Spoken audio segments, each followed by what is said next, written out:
So today we're going to be talking about your job. So can you please tell us a little bit about what school you work for and your district? Yeah, I work for Monte Vista TK-8 school in Monterey for Monterey Peninsula Unified School District. Okay, cool. So then what is your title and role at this school? I am the resource specialist for the school. And then can you tell me about your education requirements to do your position? I need to have a special education credential, so I have an education specialist credential. And then I also have a general education credential because I've been a general education teacher in the past. Okay. And then, wait, where did you go to school? I went to San Diego State for my undergrad, and then came home, went to Chapman for my credential program for my general ed credential, and then went to Brandman University for my education specialist credential. And then, what do you like about your job? I like the days where I'm working with a student that's really struggling on a concept, and then they start to get it. Recently, I've been teaching subtraction with regrouping to a couple girls. Since August, I've been teaching it to them, and the other day they finally made some headway and were able to do subtraction with regrouping, knew that they had what they had to do. So that's a good day. Oh, cool. Okay. And then can you describe a typical day or a recent scenario at your school? Sure. A typical day, I get there, I have 7 different 30-minute groups. So I start about 8:15 and have my first group from 8:15 to 8:45. That's a math group.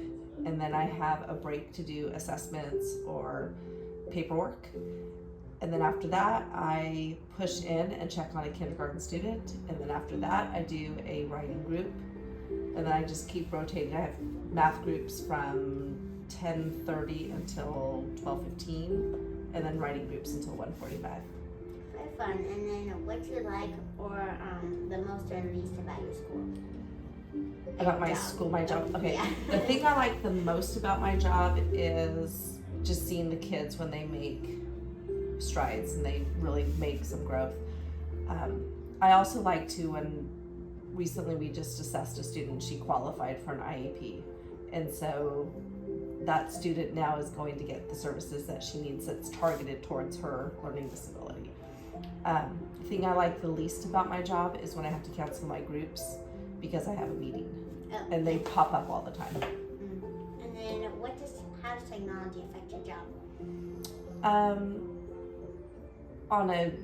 Most days I could do my teaching without technology, but all of my report writing, all of my meetings, I need to have my computer because that's all online. Yeah.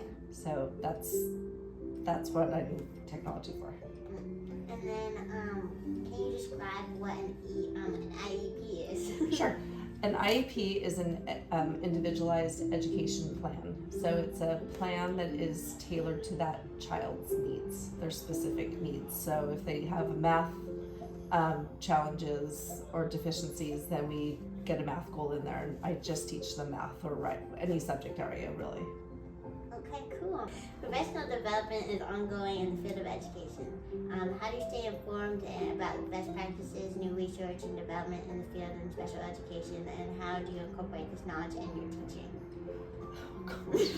That's a big question. Yeah. We have monthly PDs, professional development, for the SPED department, and so they'll go through and teach us different things for the IEPs of what the best practices and the legal requirements are for them, because it is a legal document. So everything is if you don't follow the IEP, then the school district can get sued by the family because you're not following the plan that you've put in place. So most of my PDs I go to now recently have been about the actual documentation of IEPs and what you need to do, but we also have school-based professional development that are based on math or writing or sciences, and so it just depends on what those subject areas are. We have those twice a month. Okay, cool. Assessment is critical in understanding a student's progress. How do you assess the learning and development of students with special needs, and how do you use your assessment data to inform your instructional practices? The test I do is it's the Wyatt 4, the Weschler Wyatt is the test I do, and it assesses students in oral language. It assesses them their reading skills, their math skills, their writing skills, decoding. So it really breaks down each subject area into how are they doing with decoding and their phonics. Can they use phonics to read words? Can they read made up words? Can they understand what they're reading? So it really analyzes every aspect of a child's learning. And then when you're writing your learning goals for students, those goals are based on their weaknesses. And so you find where a child is strong, of course, but then you find what they're weak in. And so those are the things that you focus on for your teaching. So the meeting I had last week, the student was weak in decoding, and so she has a decoding goal, and that's all I'll work on with her for a half an hour for a year. Oh. And then hopefully she'll meet that goal and she'll be able to do it. Yeah. So that's how that works. And then our psychologists, they go hand in hand with the psychologist. So I do my assessment, and then the psychologist does her cognitive assessments.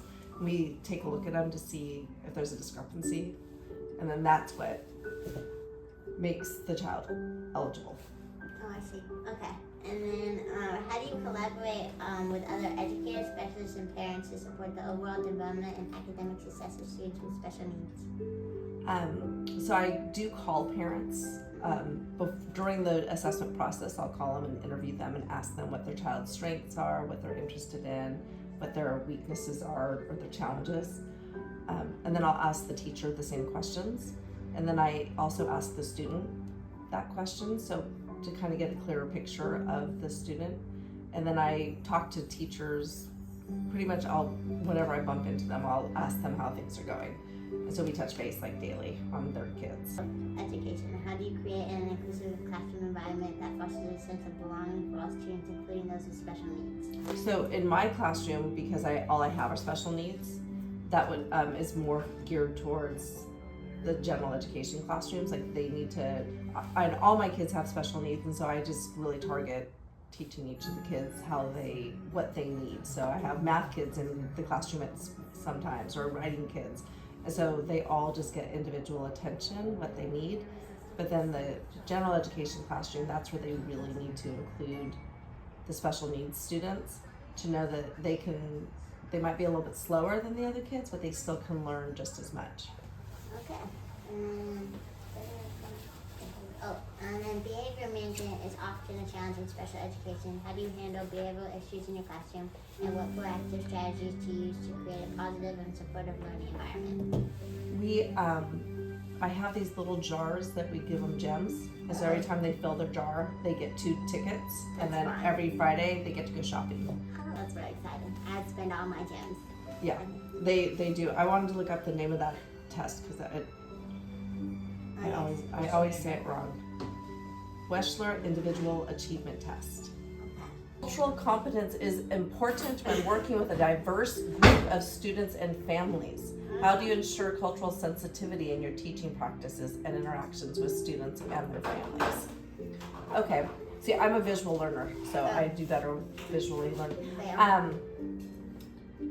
Wow, what a question. I was thinking in terms of even like when you're doing like working with small groups of kids, knowing like some cultures they don't look at the teacher when they learn, or if you're scolding a student, they won't look at you. And so a natural instinct is to say like, look at me when I'm talking to you, but that culture, it's disrespectful to look at the teacher. And so just knowing how different cultures, how they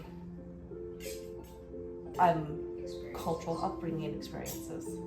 That's good. Thank you so much for answering all my questions. You're welcome. Yes. Anytime. Thank you for listening. Tune into KSPB Pebble Beach 91.9 FM.